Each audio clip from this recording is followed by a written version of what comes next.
តែងប្រាំខ្លួនឯងវាមិនមែនស្នេហាមិត្តភាពទេណាហាមស្រឡាញ់គេតែឆ្ងល់ពេលក្បែរចារឹងខ្ញុំធ្វើដូចសង្សារគេថែខែគ្រប់ពេលទួដឹងគេទុកយើងត្រឹមមិត្តនឹងគេម្ដងខ្ញុំតែងស្រមៃគិតដឹងច្បាំងមិនតែវាជាស្នេហាសំមួនចង់រៃហ៊ានមិនហ៊ានសារភាពក្តីស្នេហាបានត្រឹមតែសោកាពេលនឹកគេ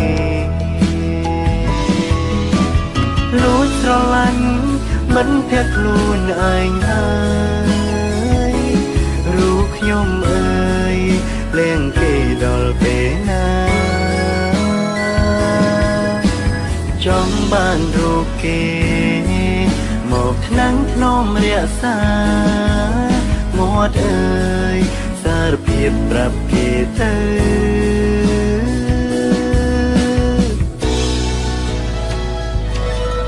តែខំ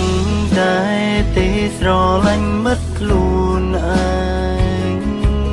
ជារឿងចំឡាយឬជារឿងធម្មតា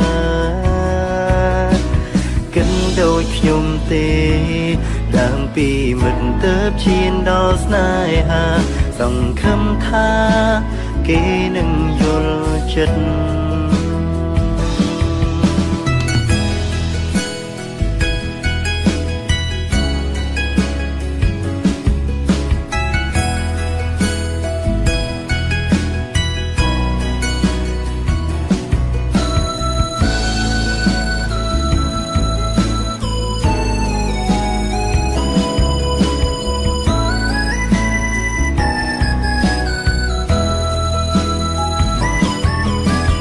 លួចស្រឡាញ់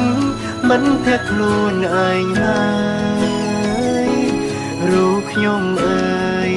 លៀងគេដល់ពេលណាចង់បានរូបគេមកថ្នាំងធ្នមរក្សាមាត់អើយសារភាពប្រាប់គេទៅ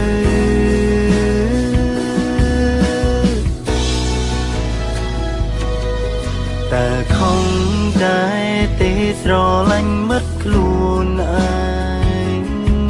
ជារឿងចំឡាយឬជារឿងធម្មតាកិនដូចខ្ញុំទេដើមពីមិត្តទៅឈានដល់ស្នេហាសង្ឃឹមថាគេនឹងយល់ចិត្តសង្ឃឹមថាគេនឹងយល់ចិត្ត